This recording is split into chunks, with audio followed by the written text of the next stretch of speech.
আমি 400 গ্রামের মতো আতপ চাল নিয়ে নিয়েছি। চালটাকে ভালো করে ধুয়ে আগে ভিজিয়ে রেখেছি।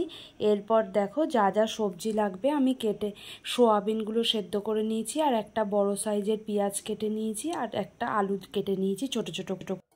এবার দেখো আমি প্রেসার কুকার বসিয়ে নিয়েছি, ওতে 2 হাতার মতো তেল দিয়ে নিলাম।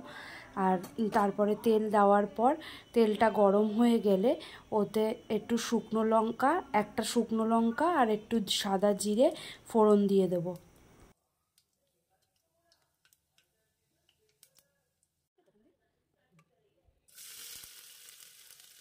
এবার এতে কেটে রাখা পেঁয়াজগুলো দিয়ে একটু নাড়াচাড়া করে এরপরে সেদ্ধ করা সয়াবিনটা আর আলুগুলো দিয়ে দেবো।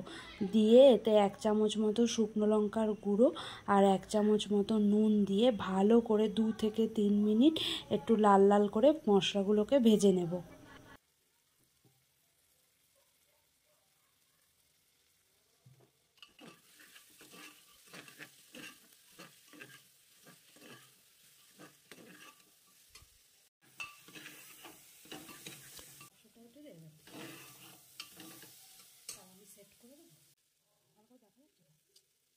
এবার দেখো মশলাগুলো ভাজা ভাজা হয়ে গেছে। এবার আগে থেকে ভিজিয়ে রাখা চালটা এবার আস্তে আস্তে দিয়ে দেবো। দিয়ে ভালো করে নাড়াচাড়া করে এতে এক গ্লাস, বড় গ্লাসের 1 গ্লাস জল দিয়ে ঢাকা দিয়ে দেবো।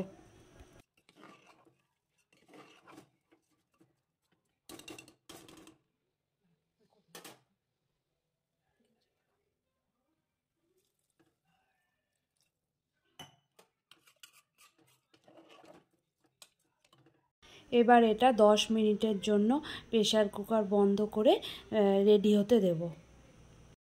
A few moments later. দেখতে পাচ্ছ রাইসটা কীরকম ঝরঝরে হয়েছে। আমার এই রেসিপিটা তোমাদের ভালো লাগলে তোমরা আমাকে কমেন্টস করে জানিও, আর একটা লাইক করো, আর তোমরাও বাড়িতে এই রেসিপিটা অবশ্যই ট্রাই করো। আশা করি ভালো লাগবে।